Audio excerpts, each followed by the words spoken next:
Bonjour tout le monde et bienvenue à ce 8e épisode du Seb Show dédié à des questions-réponses, des questions que vous m'avez posées au fil des dernières semaines, derniers mois, donc même dernières années parce que j'ai récupéré certaines questions qui datent d'un certain temps. Donc je vais essayer de m'efforcer de faire encore des réponses sur certaines de vos questions. J'ai encore un paquet de questions en banque, donc si votre question n'est pas là aujourd'hui, dites-vous qu'elle va l'être une prochaine fois. Donc, avant de commencer, comme toujours, si vous voulez vous abonner à la chaîne, activer les notifications, m'ajouter sur Twitch, sur Facebook ou laisser vos commentaires, tout se trouve en dessous de vidéo. N'oubliez pas non plus de laisser vos commentaires sur les vidéos les plus récents. Comme ça, je suis capable de faire un meilleur suivi et de vous répondre le plus rapidement possible. En tout cas, j'essaye.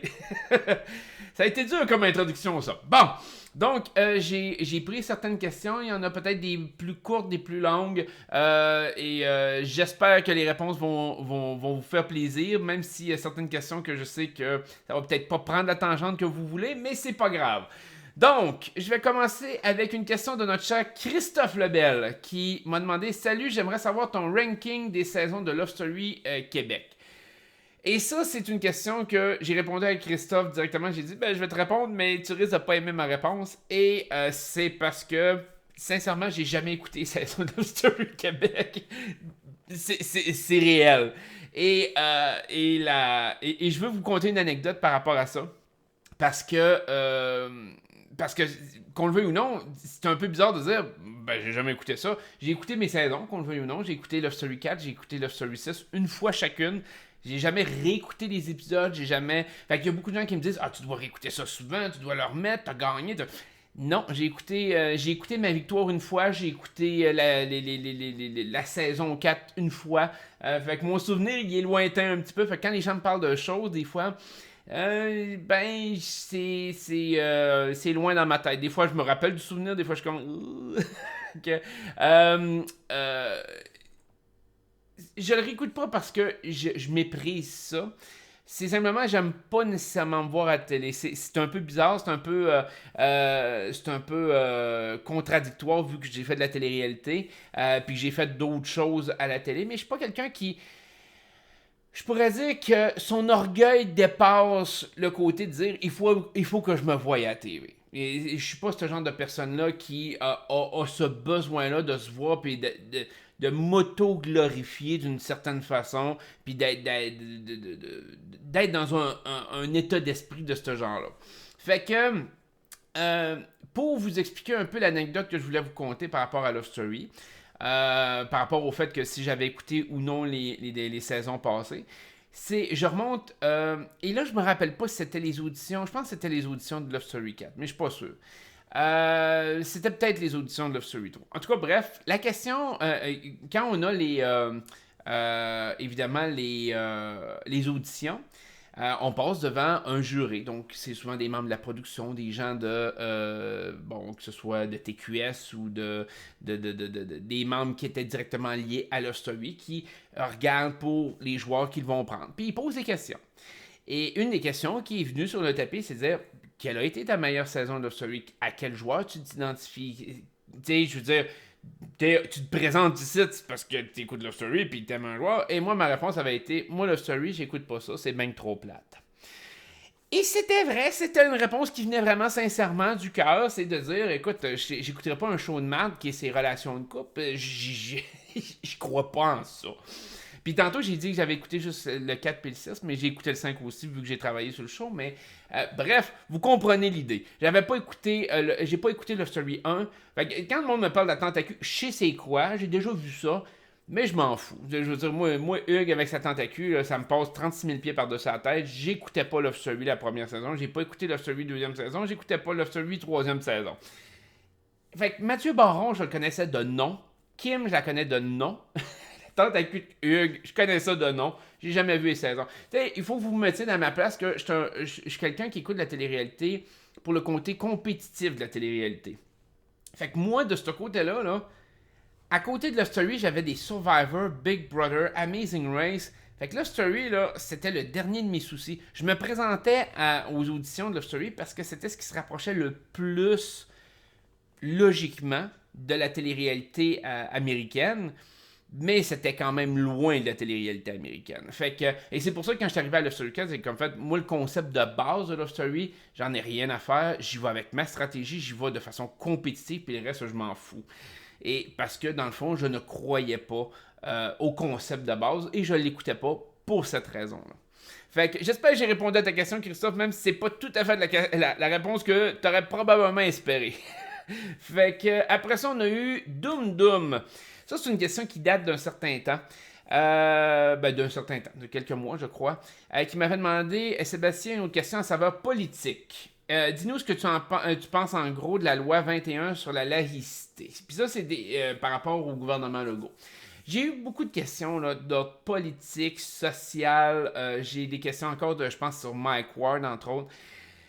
J'ai toujours voulu faire des vidéos, mais j'attendais toujours que mon studio soit monté. Puis comme je vous dis, c'est parce qu'il y a une problématique d'espace où ce que je suis présentement. C'est-à-dire que vu que je suis plus dans mes résidences, de monter un studio qui prend de l'espace, il faut que je fasse de l'espace. Puis présentement, j'essaye de régler cette problématique-là, mais elle n'est pas réglée encore totalement. Fait que pour faire des vidéos un peu plus explicatives, okay, que ce soit pas sur la télé-réalité, que ce soit des vidéos sur des choses de la vie, sur la politique, sur la télévision, le cinéma, peu importe, mais des vidéos un peu plus complexes avec faire un peu d'editing aussi en arrière de tout ça, donc faire du montage vidéo. Mais j'ai pas eu l'occasion jusqu'à maintenant. Et donc, c'est des sujets comme ça que j'aimerais discuter, comme la laïcité, entre autres, le projet de loi 21, comme tu me parlais. Mais pour mon idée, je vais vous expliquer un peu mon idée par rapport à la politique en général, comment qu'on fait, c'est que, qu'est-ce qui se passe présentement? En mon sens, peu importe les règles, on essaie de créer l'exception.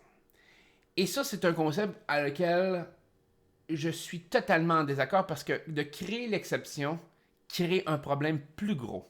Donc souvent, les règles qu'on embrique pour la société, c'est comme, OK, on peut pas faire ça, mais ça c'est permis. Et donc, évidemment, du coup, il y a des gens qui se sentent blessés, il y a des gens qui se sentent rejetés, il y a des gens qui disent que, dans le fond, ils sont moins importants que d'autres catégories de gens. Et bref, ça crée un genre de sentiment de société qui est, en mon sens, malsain. Moi, je préfère que ce soit égal pour tout le monde. S'il y a quelque chose, c'est plate, peut-être que tu perds certains privilèges parce que tu acceptes ça, peut-être que d'autres gagnent des privilèges en faisant ça, mais il faut que ce soit le plus égal possible. Puis que ça fasse chier, que ça fasse pas chier. Puis pour moi, c'est un non-sens d'arriver de parler de laïcité quand, sur nos impôts, on a quand même encore des éléments qui font en sorte que toutes les sociétés religieuses, tous les regroupements religieux obtiennent des crédits d'impôt. Pour moi, c'est un non-sens. Mais le problème profond de toute la problématique religieuse ici au Canada, en Amérique du Nord, en Europe, et je vais vous parler du cas du Canada, malgré que c'est une problématique qui est ailleurs aussi. Et c'est une problématique qu'il y a beaucoup de monde qui seront peut-être pas d'accord avec moi. Puis je m'en fous, c'est pas grave. Je l'assume. La problématique est qu'à la base, les sociétés plus modernes, surtout au 20e siècle, ont mis en place des règles protégeant certains droits. Donc, que ce soit le droit à la vie, le droit, peu importe l'égalité, l'égalité homme-femme, des choses comme ça. Et c'est bien parfait. Il y a plusieurs règles comme ça qui sont extraordinaires. Le Canada a, dans la Charte des droits et libertés, reconnu la religion comme étant un droit fondamental. La religion est aussi importante que le droit à la vie ou l'égalité des sexes ou peu importe. La religion est considérée comme un droit qui surpasse n'importe quoi d'autre. Les lois, du moins qui est au même niveau que les autres éléments. Et puis surprenamment, la religion est aussi le seul élément qui rentre, qui est en conflit direct avec toutes les autres règles de société. Donc, par exemple, vous pouvez avoir les témoins de Jéhovah que eux, le droit à la vie est pas si important quand il s'agit de don de sang. Donc, les religions, puis là, ça devient des conflits juridiques. Ça devient, oui, mais le droit à la religion me permet de ne pas avoir ne pas recevoir de don de sang. Après ça, c'est bon, il y en a certains autres que ça va être le kirpa à l'école. Oui, mais moi, ma religion me permet de. Après ça, ça va être. Il y a certains catholiques qui vont avoir d'autres types de privilèges. Chaque religion a ses contraintes de société qui font en sorte que ça peut potentiellement rentrer en conflit avec les autres règles en vigueur, les lois et ou les autres droits de la Charte des droits et libertés. Et je pense sincèrement que si vous voulez régler la problématique des religions dans la société occidentale, c'est bien simple, c'est de dire que la religion n'est plus un droit fondamental, mais un droit secondaire. À ce moment-là, c'est bien de valeur, tous les droits fondamentaux deviennent plus importants que le droit à la religion. Parce qu'il y a beaucoup de gens qui critiquent, que ce soit Justin Trudeau, même il y a eu des critiques au temps de Stephen Harper, il y a eu des critiques même avant ça, par rapport aux aspects religieux. On le vit beaucoup plus maintenant avec le côté des accommodements raisonnables et autres. Mais l'affaire est que c'est pas les gouvernements le problème. T'sais, les gouvernements sont pris avec une règle qui date des années 80, même des années 70. Des règles de la Charte des droits et libertés qui font en sorte que, malheureusement, le droit fondamental, que la religion est un droit existentiel et doit être considéré comme tel, fait en sorte que quand on l'ostine, quand un gouvernement se tient debout par rapport à des accommodements raisonnables ou autres, ben, il va nécessairement être défait en loi devant la justice. La justice va dire, la Charte des droits et libertés a priorité, la personne, sa religion a priorité, fuck you, retourne à la maison. Ça va être ça. C'est aussi simple que ça. Donc, c'est pour ça que les gouvernements ne s'acharnent pas à essayer de se débattre. La population pense que, mon Dieu, les gouvernements sont donc bien mous, ils se laissent passer dessus par les groupes religieux. Parce que les gouvernements savent qu'ils vont être défaits de toute façon devant les tribunaux. Et c'est pas une question que les juges sont mal intentionnés non plus. Les juges font respecter la loi. La loi étant que la Charte des droits et libertés fait en sorte que la religion est au-dessus des autres. Puis ça, c'est toute religion confondue. C'est systématique. Toutes les religions sont sur un pied d'égalité à ce moment-là. Toutes les religions ont le droit de passer sur toutes les autres règles en vigueur dans la société. Et à partir du moment qu'il y a quelqu'un qui n'est pas content par rapport à sa religion, il peut poursuivre l'organisme, le commerce ou autre qui ne respecte pas son droit fondamental, qui est le droit à la religion. Et c'est ça qui est la problématique majeure. Le hic là-dedans, c'est que la Charte des droits et libertés, avec le droit à la religion comme ça, a été bâtie sur un système où, à l'époque, il y avait potentiellement juste une ligne de pensée. Pas nécessairement une ligne de pensée, mais dans les pays occidentaux, c'était beaucoup le christianisme ou le catholicisme et ses dérivés. Donc, les protestants ou, bon, peu importe les autres dérivés qu'il peut y avoir. Ça faisait en sorte que c'était moins grave d'accepter de dire, bah, la religion, c'est un droit fondamental, on est tous pas mal pareils. Aujourd'hui, c'est plus le cas. Le hic derrière ça, c'est que ça a été voté dans la Charte des droits et libertés et donc c'est extrêmement dur à ramener à l'avant-plan parce qu'il faut rouvrir la Constitution d'une certaine façon, c'est un peu ça. Il faut rouvrir la Constitution pour essayer d'enlever quelque chose de la Charte des droits et libertés. Fait qu'imaginez-vous le chiard. Donc, on a essayé d'avoir un peu plus de droits au Québec avec Lac-Meach, le Charlottetown. Puis vous avez vu la descente aux enfers que ça l'a emmené constitutionnellement parlant, parce que là, il faut l'accord de toutes les provinces doivent voter là-dessus, il faut que le Sénat soit d'accord, il faut que le gouvernement en place soit d'accord.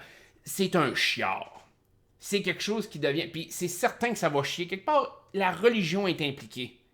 C'est sûr que ça va chier quelque part. Il va y avoir des circonscriptions qui ne voudront pas céder cet élément-là. Donc, imaginez-vous, on a beau passer les règles qu'on veut, on a beau faire ce qu'on veut, la Charte des droits et libertés va probablement...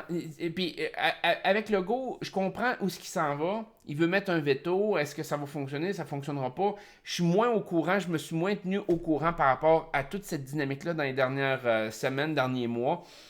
J'ai l'impression que de toute façon, il va être contesté. Et évidemment, il va y avoir à un moment donné un juge de la Cour suprême ou autre qui va dire... Les juges de la Cour suprême vont dire « Malheureusement, tu n'as pas le droit... Pack tes affaires ou reformule-les comme il faut, puis tu viendras nous revoir. » Ça risque d'être quelque chose comme ça.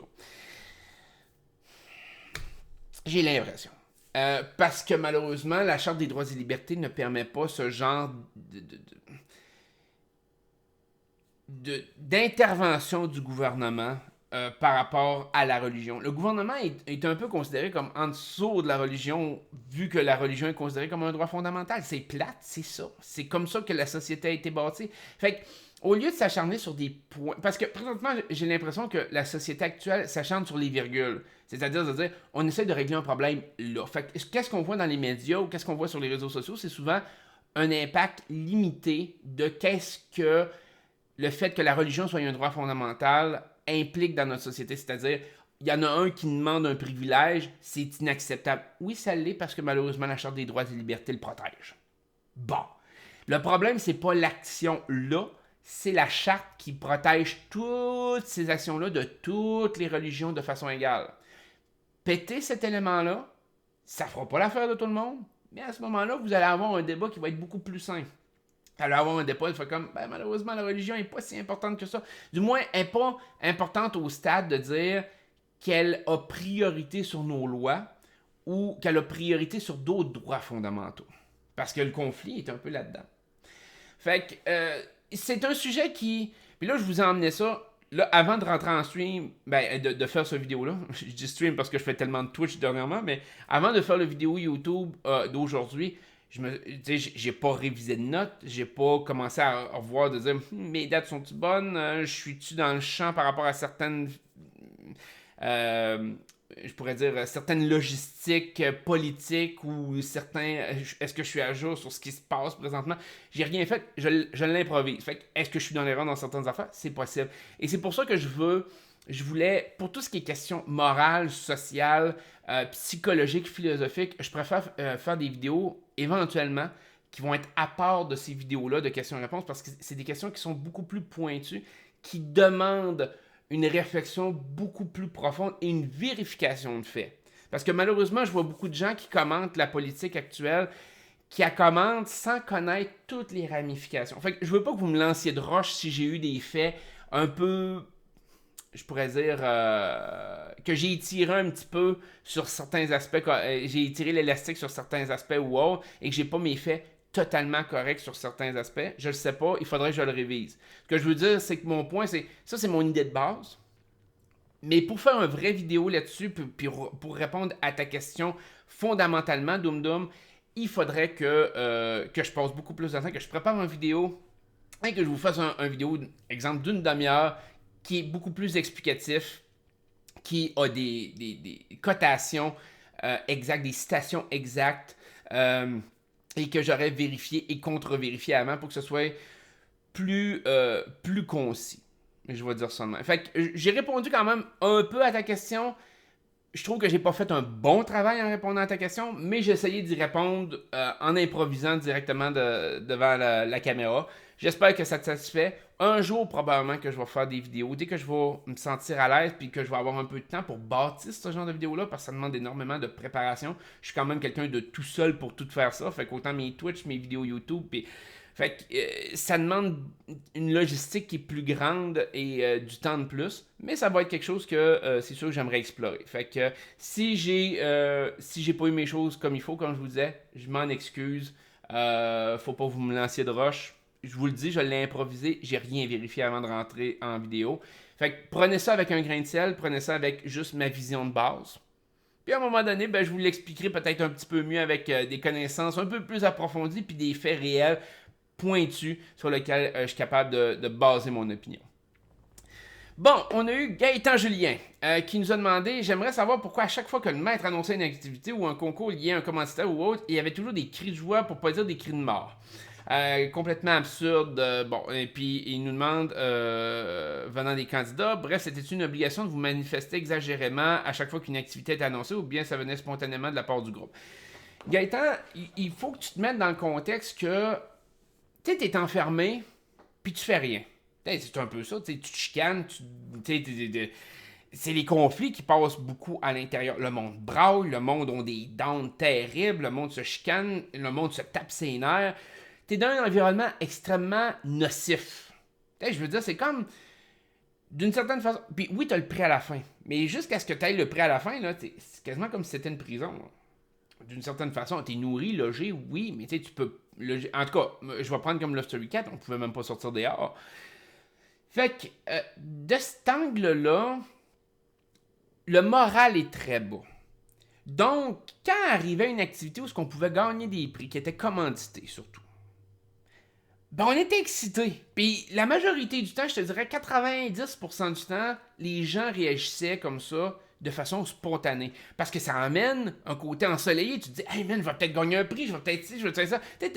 Il faut que tu te mettes dans un contexte de, t'as eu une journée de merde, puis t'as ton billet de l'Auto-Québec, là, puis tu gagnes 10 pièces. Ben, il y a du monde qui sont tellement contents d'avoir gagné 10 pièces avec le billet de loterie. C'est l'enfer. C'est comme, hey, j'ai gratté 10 pièces. Hey, c'est le fun. Puis ils racontent à leur famille quand ils arrivent à la maison, hey, j'ai gratté un gagnant à la vie ou j'ai gagné. Puis j'ai gagné 10 pièces.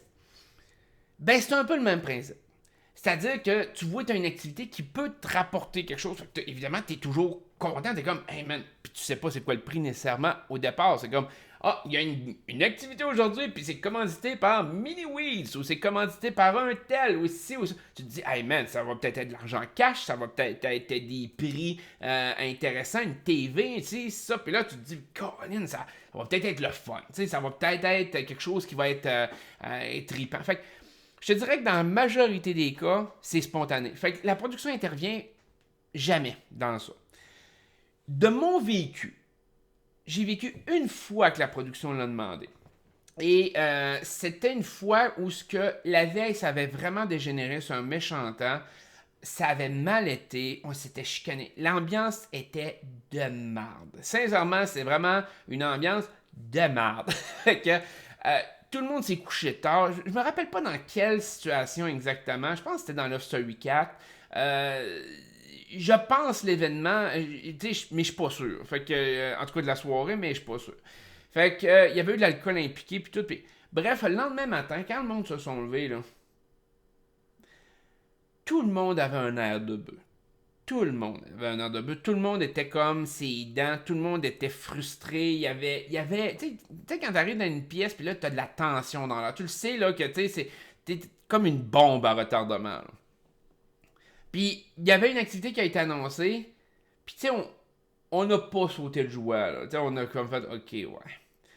Puis là, le maître est arrivé, il a dit, écoutez, Lofter, je comprends que vous avez eu une soirée difficile, une nuit difficile, mais, tu sais, pourriez-vous au moins pour... il va y avoir des beaux prix aujourd'hui qui vont peut-être qui vont peut-être vous être donnés. Vous allez vous changer les idées. Pourriez-vous être un peu plus enthousiaste par rapport à ça? Pourriez-vous, tu sais... puis ils ont refait le take. Ils ont refait... Puis c'est arrivé une fois. Ça, moi, je l'ai vécu une fois durant mes deux expériences. Et de ce que je pense à Love Story 5, ça s'est pas vécu. Fait que sur 3 saisons, c'est arrivé une fois. Puis c'était une fois qui était extrême. Ça, je m'en souviens là, de souvenirs. Fait que, puis ils ont refait la shot visuelle de dire l'annonce. Ils ont refait l'annonce. Mais sinon, logiquement, ça a toujours été. Le monde sont toujours excités. Est-ce qu'il y en a certains qui en mettent un peu plus parce que c'est un commanditaire? Puis tout, je te dirais que oui. Mais c'est fait de façon purement individuelle. Donc, c'est pas la production qui le demande. La personne a l'air, se donne plus, est excitée, puis tout, puis probablement essaye de se faire voir un peu plus là-dedans. Là.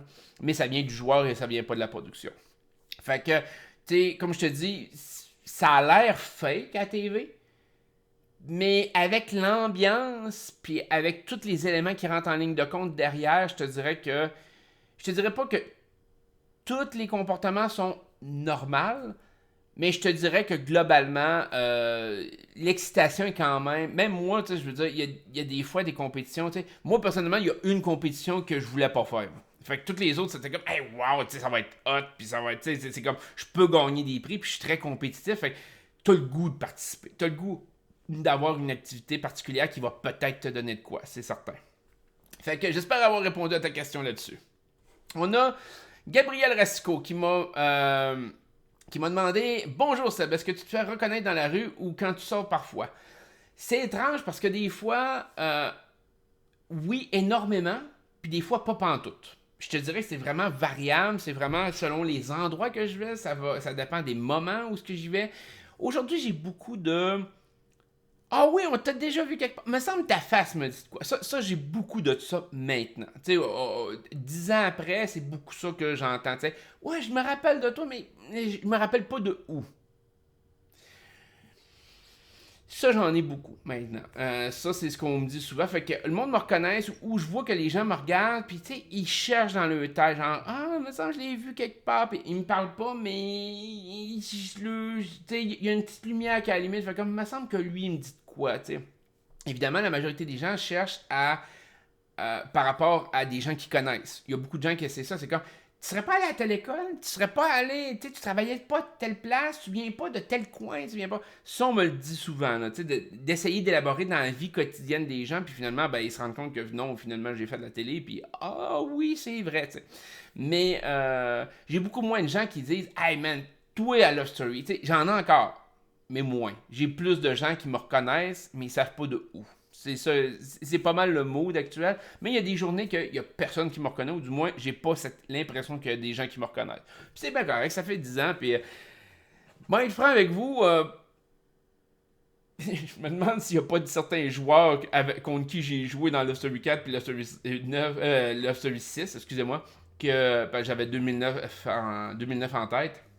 Mais il y a certains joueurs que je sais même pas si je les reconnaîtrais, si je les verrais sur la rue, tellement qu'ils m'ont pas laissé vraiment d'impact dans mon cerveau. Fait que je comprends qu'après 10 ans, les gens se souviennent pas de moi. Puis c'est bien correct, il n'y a pas de problème avec ça. Mais ça arrive encore. Là, on a eu Sylvain Roy qui m'a posé 3 questions. Ça va être sur ces questions-là. Au début, j'avais divisé tes questions, mon cher Sylvain. Après ça, je me suis dit, ah, ben pour la vidéo, je pourrais peut-être faire les 3.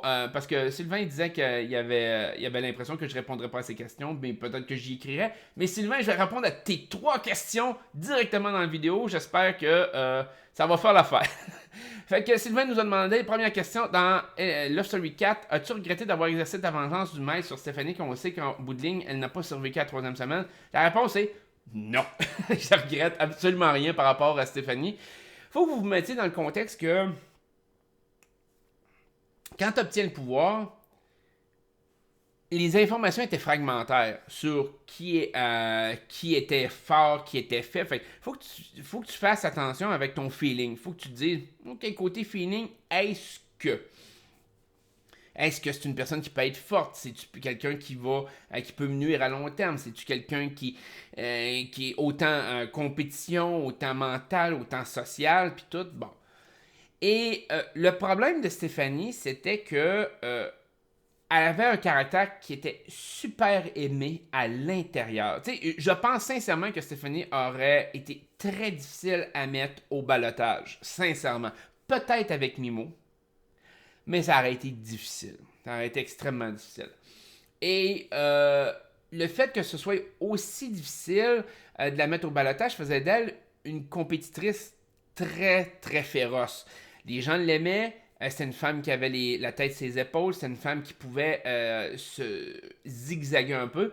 Et entre les groupes, qui pouvait être aimée de tout le monde.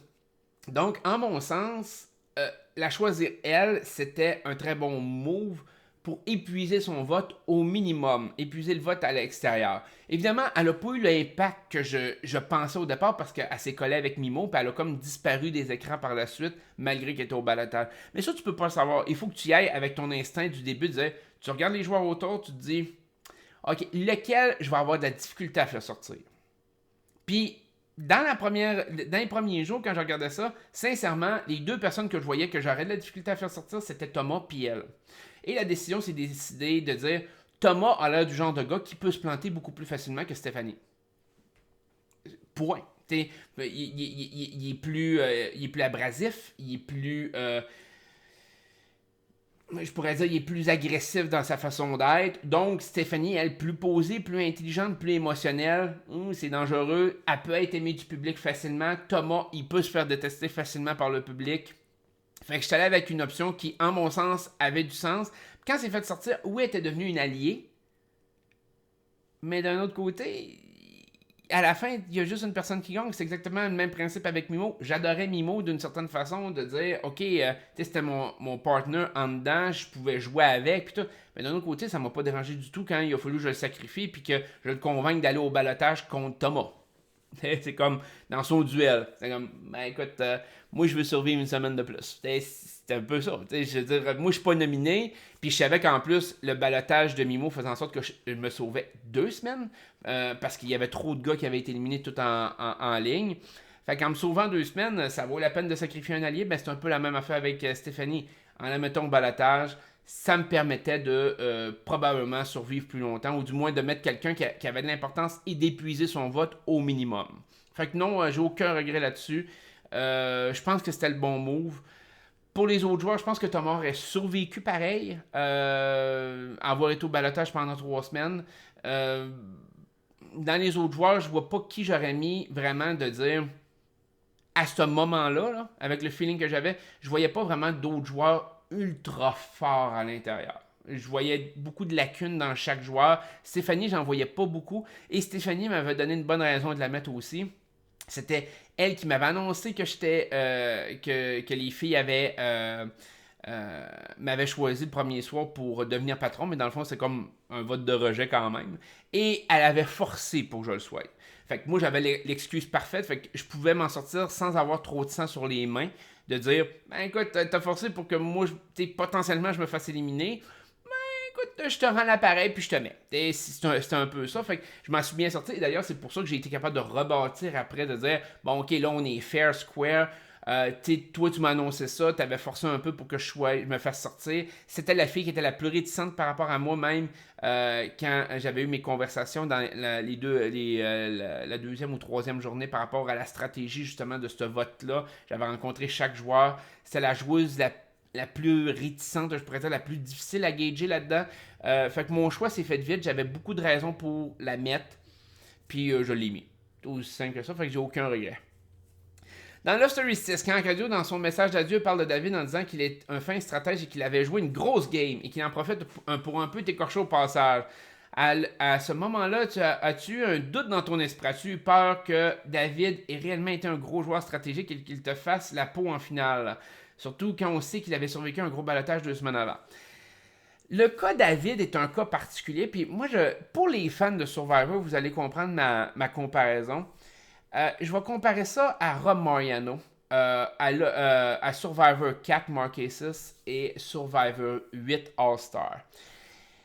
C'est que dans la quatrième saison de Survivor, Rob Mariano était un joueur qui avait du potentiel, mais a été éliminé. Et a été éliminé loin quand même. Je pense que c'était en 10e position, 10 sur 16. Fait que c'est quand même une position loin. C'est lointain. C'est pas une position de tête. Là. Mais il était marquant. Les speeches qu'il faisait, les choses qu'il faisait, il était quand même marquant. Assez pour que la production de Survivor dise on va lui donner une chance dans l'All-Star. Parce qu'il y avait des joueurs d'impact qui n'avaient pas pu être là pour l'All-Star. Il a été comme un remplaçant, on pourrait dire, pour la saison All-Star de Survivor. David est un peu la même situation. C'est que la première fois qu'il l'a fait, il y avait une bonne stratégie, il y avait de la stratégie, il y avait un côté social intéressant, mais il n'a pas si bien performé que ça. Je veux dire, il n'a pas marqué l'histoire de Love Story. Il était correct, il était compétitif, et ça s'arrêtait là. Il était apprécié du monde, puis that's it. Et l'affaire, c'est que Rob Mariano, par rapport à Survivor, a tissé énormément de liens avec les autres joueurs, les autres participants de Survivor au fil des ans entre sa saison puis l'All-Star. Donc, il est devenu extrêmement ami avec des gens comme Lex, avec Cathy, des choses comme ça. Et ça fait en sorte que son côté social, en dehors du jeu, s'est peaufiné beaucoup. Ben David, c'est un peu la même chose. David a sorti du Love 3 et parlait beaucoup avec plein de monde, était le chum de Brenda Lee, mais était ami avec Kevin Kyle, avec plein de monde, Mathieu Baron. Et le cercle d'amitié de David s'est agrandi côté à l'extérieur du Love. Donc des parties, des soirées, mais c'est un bon gars, fait qu'il y a eu du monde. Et quand Rob Mariano est arrivé au All-Star, les autres joueurs qui étaient beaucoup plus forts que lui, qui étaient des joueurs de tête, qui avaient fini dans les premières positions, deuxième, troisième, les gagnants, considéraient que Rob Mariano n'était pas un joueur d'impact. C'était pas le meilleur joueur de la gang. C'était un bon joueur qui aimait à l'extérieur et donc il donnait des chances. David a été un peu la même affaire. C'est que David, quand on est arrivé au Love Story All-Star, il n'y a personne qui voyait David comme étant gagnant. Donc, tu l'oublies, tu le laisses dans le coin. C'est plate, c'est comme ça. Romariano a fait exactement le même principe.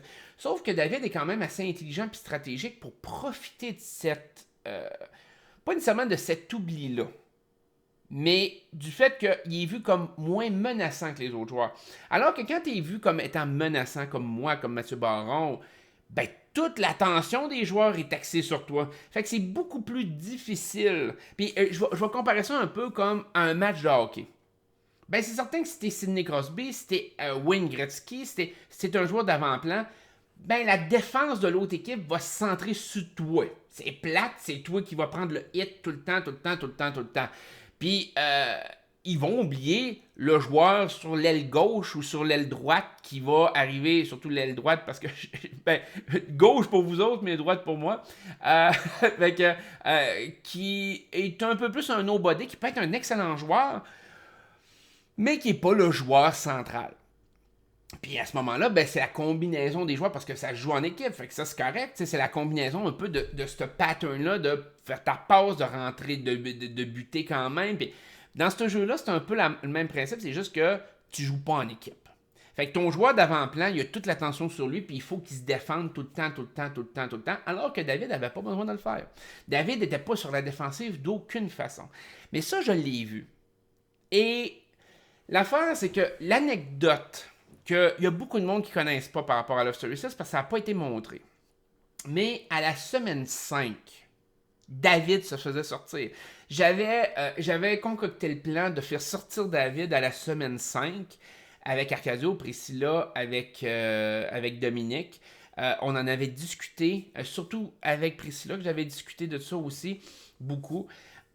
Que David jouait une game comme ça, d'essayer de se cacher, mais dans le fond, il était super stratégique, puis jouait des deux bords. Puis moi, je l'avais vu dans les semaines 2, 3, 4.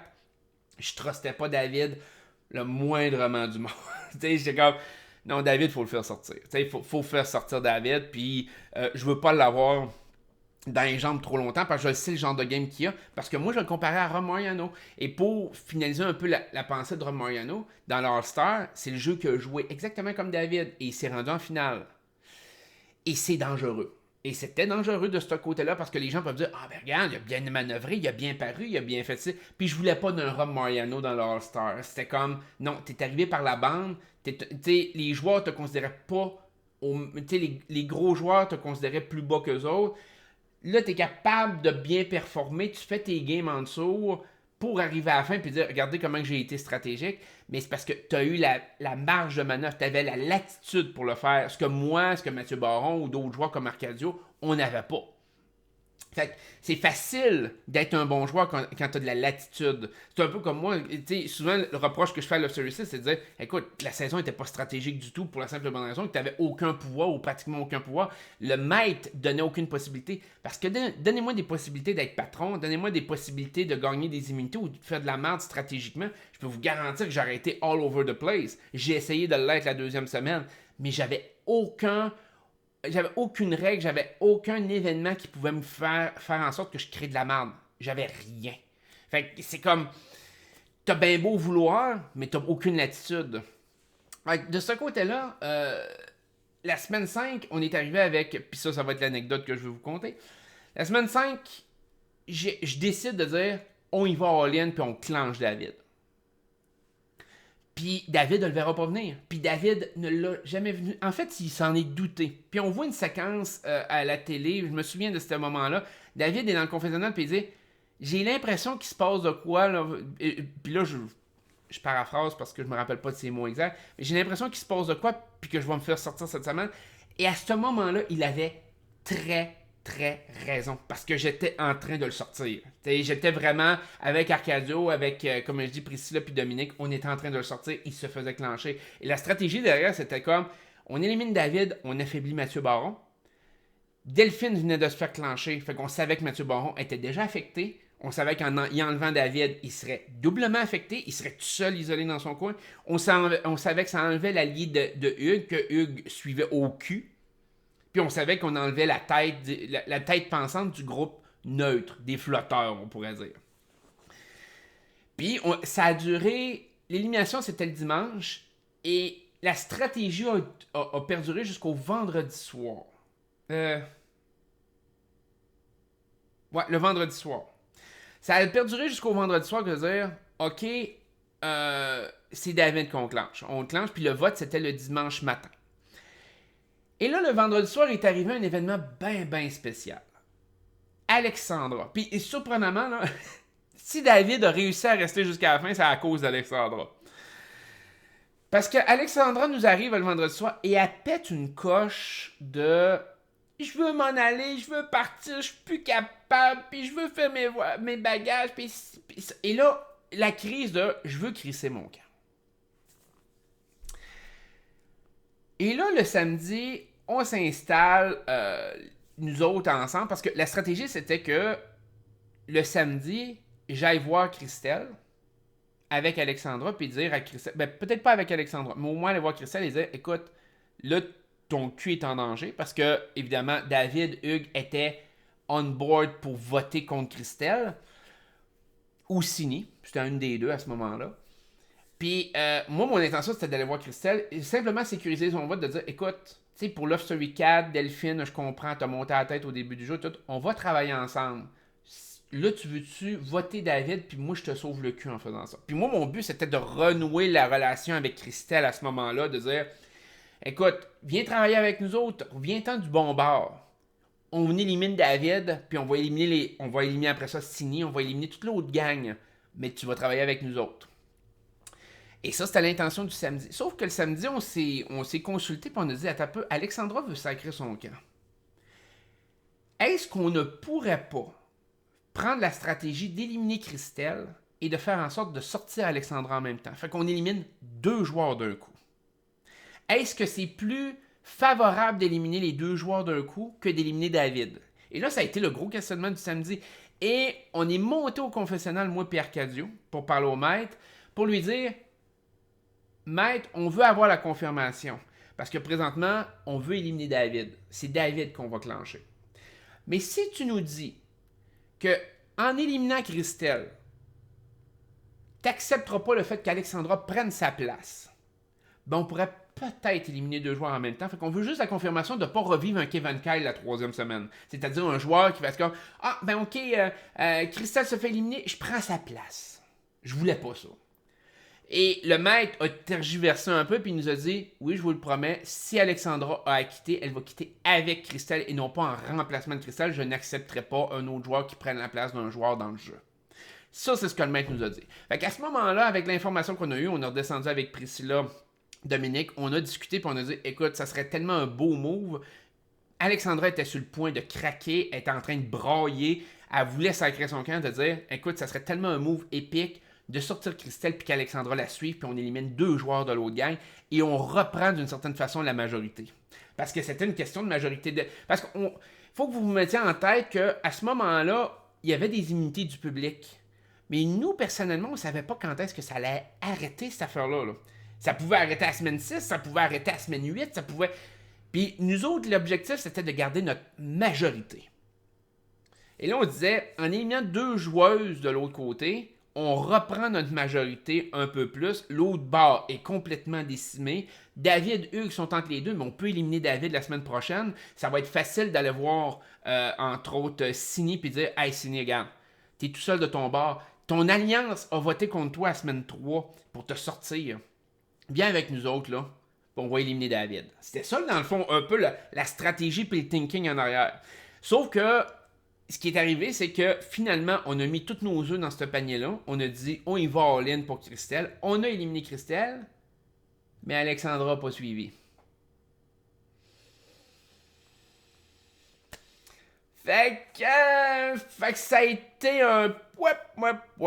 Ça a été une stratégie qui était excellente, qui a été super bien réfléchie, qui a été super bien emmenée. Mais cette semaine-là, si Alexandra pétait pas sa note le vendredi soir, David se faisait éliminer. Donc, David a été sauvé par Alexandra. Puis, c'est nous autres, on a perçu le fait qu'on pourrait sortir les deux en même temps. Alexandra a décidé de bugger dans l'offre pareil puis de rester même si Christelle avait été éliminée. Ça nous a fait chier. Ça l'a mis notre plan à l'eau. Puis à ce moment-là, quand on a éliminé Christelle puis on s'est rendu compte qu'Alexandra partait pas, notre plan était, OK, peu importe, on élimine David la semaine prochaine. Et malheureusement, après la semaine 5, on n'a plus jamais été capable de faire une élimination en interne. Fait qu'on a été pris un peu dans ce concept-là parce que s'il y avait eu une élimination interne à la semaine 6, David partait pareil. On avait bien bâti le jeu pour emmener David à se faire éliminer. Mais ça n'est jamais arrivé par après. Ça a toujours été un vote du public. La semaine 6 a été l'élimination de Baron. Et ça me dérangeait pas de voir David rester au-dessus de Mathieu Baron. J'étais plus capable de sentir Mathieu. Excusez. Mais c'est ça, il n'y a plus de vote à l'interne. Fait que David n'a pas été possible. Fait que dans les faits, David a été aidé principalement par 3 choses. Le fait qu'il n'était pas vu comme une menace à l'interne, parce qu'il n'avait pas été un joueur d'impact la première fois. La deuxième des choses a été aidé par Alexandra beaucoup, semaine 5. Et après ça, a été aidé par le fait qu'on n'a pas pu le sortir à cause du type de vote qu'il y avait en place après la semaine 5. Fait que, est-ce que David... Arcadio appréciait le jeu de David à la fin parce qu'il considérait que David avait réussi à zigzaguer. Moi, je trouve que David a bien zigzagué dans le jeu, mais David avait aucune pression sur ses épaules. Donc, c'était le joueur qu'on s'attendait à rien. Un peu comme Hugues, d'une certaine façon. Deux joueurs que, autant le public que les joueurs s'attendaient à rien, qui sont là, c'est correct, ils représentent leur saison, ils représentent la... Mais c'est pas plus que ça, ils n'ont rien fait d'extraordinaire stratégiquement ou quoi que ce soit dans leur saison d'origine.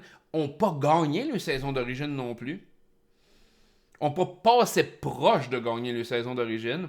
Fait que c'est des joueurs qu'on oublie, qu'on tapisse dans le mur, puis évidemment, ben, t'es beaucoup plus axé sur, OK, c'est-tu plus des joueurs comme Baron, Delphine, Arcadio, Dominique, qui sont des joueurs d'impact, t'sais. Fait que ça a été un petit peu ça. Mais écoutez, je pense que David a quand même bien joué ses cartes dans la situation. Mais je lui donnerais pas tout le crédit. Comme je vous dis, c'est un peu comme Rom Mariano, en mon sens, comme dans Survivor. C'est-à-dire que Rom était un excellent joueur, mais a eu la chance de ne pas être un joueur d'impact quand il est arrivé au All-Star, parce que d'avoir été un joueur d'impact en arrivant au All-Star, il aurait été éliminé beaucoup plus tôt. En mon sens, on aurait eu beaucoup plus de chances de se faire éliminer. Donc, ça fait un petit peu le tour de cette réponse-là. Troisième question. 10 ans plus tard, considères-tu encore Mathieu Baron comme un gros épais, en tenant compte de son cheminement depuis? Et en sous-question, l'as-tu déjà rencontré en dehors du LOF? Bon.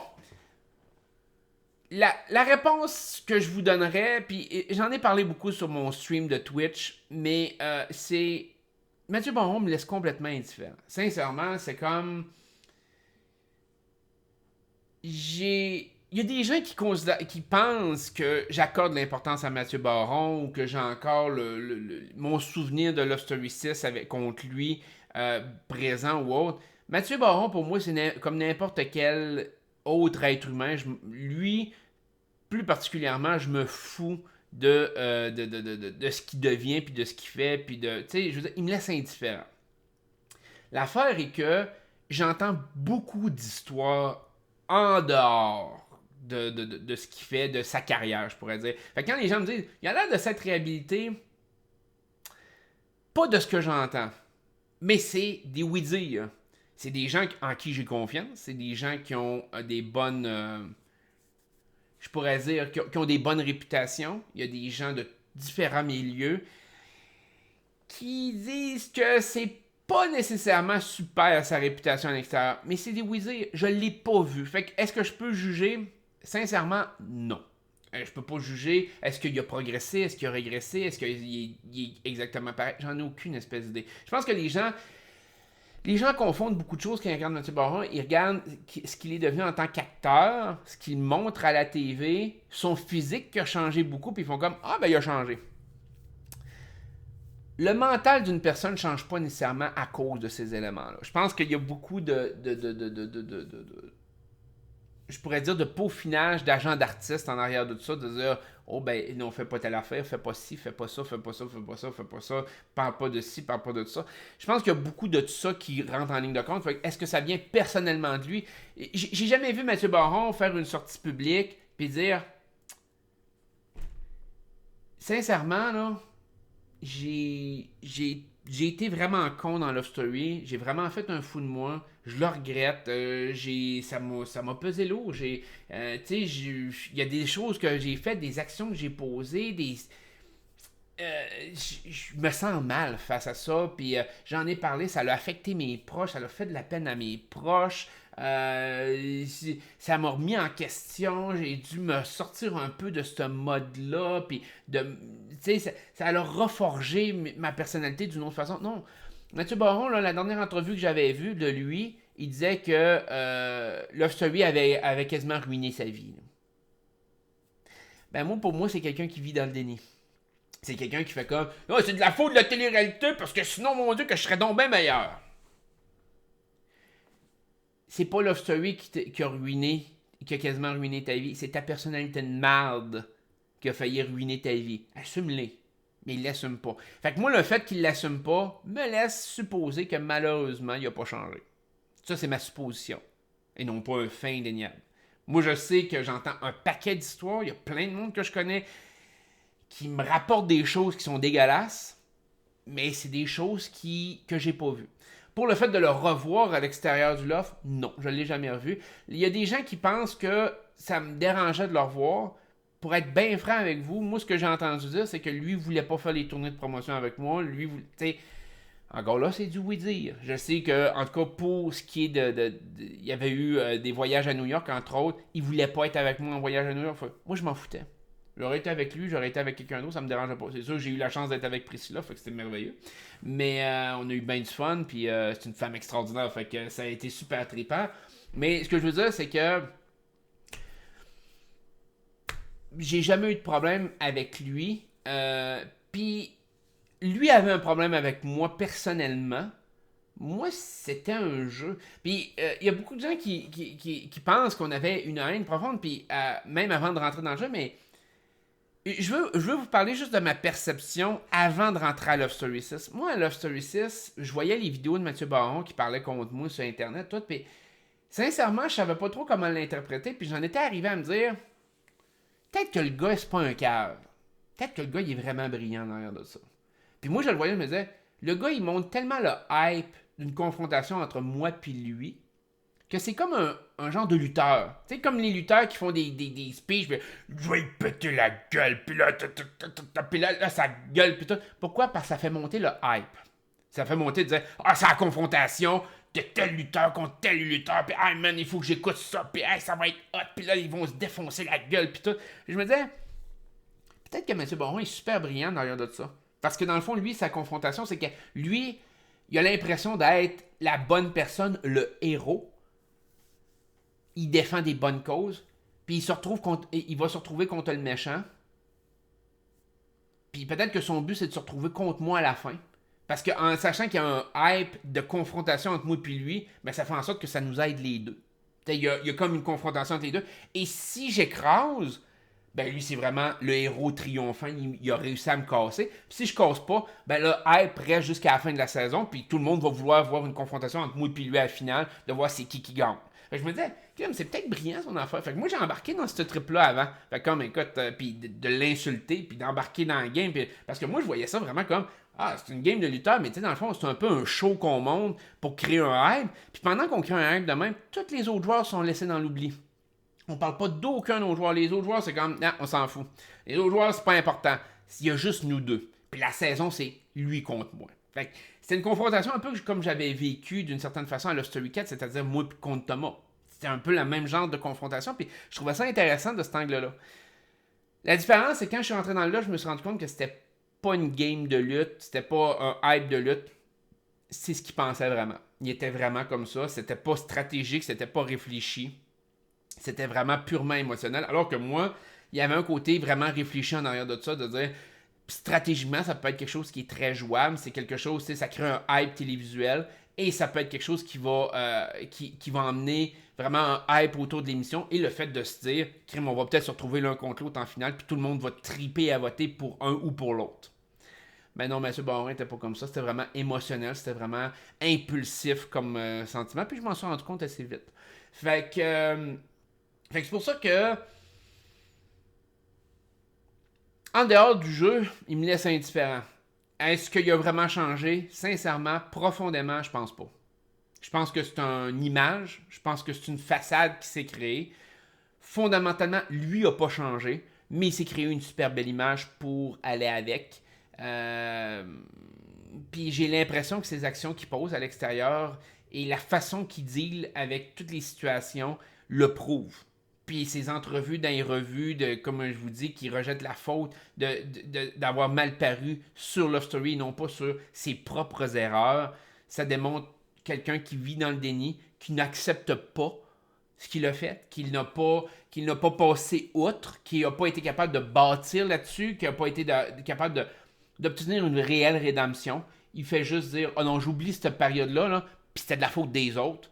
Puis là, je bâtis mon image, qui est une façade, parce qu'il n'est pas comme ça. Fait que j'espère que j'ai répondu à un paquet de vos questions. J'en ai encore un paquet en réserve. Mais vous n'hésitez pas si vous en avez d'autres. Vous lancez, ça va me faire super plaisir. Comme je vous dis, les côtés plus politiques, social, philosophiques ou autres, c'est un petit peu plus touché de vous faire ça dans des questions-réponses comme ça. Mais ça me fait plaisir si je suis capable d'y toucher de façon sommaire. Mais c'est pas préparé dans ces vidéos-là. Mais peut-être que dans des vidéos futures, comme je vous disais, qui vont être plus spécifiques, à ce moment-là, ça va me faire plaisir de décortiquer les sujets, de creuser le sujet, d'aller chercher des faits, d'aller chercher des citations, d'aller chercher une structure visuelle aussi qui peut être plus intéressante pour décortiquer ça. Mais pour l'instant, j'y vais un peu plus improviser. Fait que je vais vous souhaiter une excellente journée. Prenez soin de vous autres, puis on se dit à la prochaine. Bye bye.